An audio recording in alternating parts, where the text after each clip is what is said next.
So a tie, a loss and batting collapse in either game, India now gear up for the third and final ODI against Sri Lanka with 3 selection questions looming large. Let's break them down. First up, the biggest one arguably, should India give Rishabh Pant the gloves ahead of KL Rahul? Now Rahul was the preferred keeper and his return to India colours hasn't gone according to plan. Scores of 31 and 0 and even in that innings of 31 in the first ODI, just the 2 boundaries, the kind of innings that would have brought back memories of the 2023 World Cup final. Add to that, Rohit Sharma and Akshar Patel have shown that perhaps an attacking aggressive approach on these spin-friendly surfaces against spin is the way to go.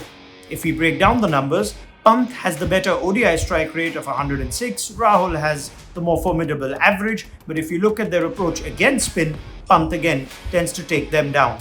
It also might sit well with what clearly is India's plan to break up the right-handers and have a left-right combination in the middle as much as possible. Akshar Patel was promoted to 4 in the first game and Shivam Dube in the second. With Rishabh Pant, you have someone who's more suited to that number and that role. You can expect Jeffrey Van der Sey to have a big say after his career best figures in the second ODI, so India need to throw in a counter to that and perhaps it's time to take a punt on Pant ahead of KL Rahul. Question number 2, should India give a go to Riyan Parag ahead of Shreyas Iyer? Now Parag's inclusion in the ODI squad itself was a bit of a surprise and you can try and think of what India are trying to do here. He is a multi-skilled player and we've seen that he's more than capable of bowling some handy off-spin in the T20Is.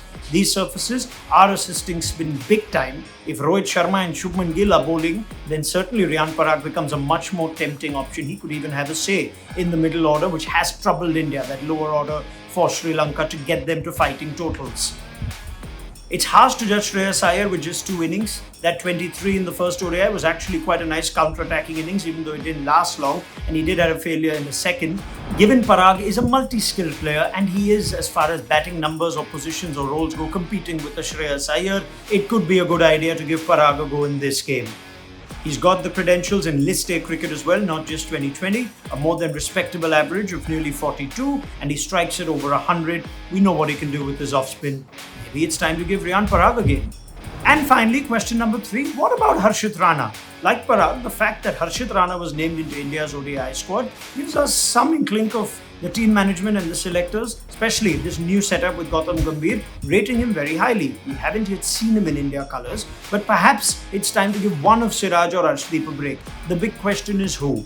Siraj has shown he can trouble the Sri Lankan batters with the new ball. Arshdeep hasn't been as threatening in 50-over cricket as he was in T20s. He was a hero for India's T20 World Cup win, no doubt, but maybe there's a little bit of tiredness there. Perhaps Harshit Rana's versatility, or maybe just an element of the unknown and curiosity for the Sri Lanka batters who seem pretty comfortable against Arshdeep Singh, may not be the worst punt to give Harshit Rana his first game with this series on the line.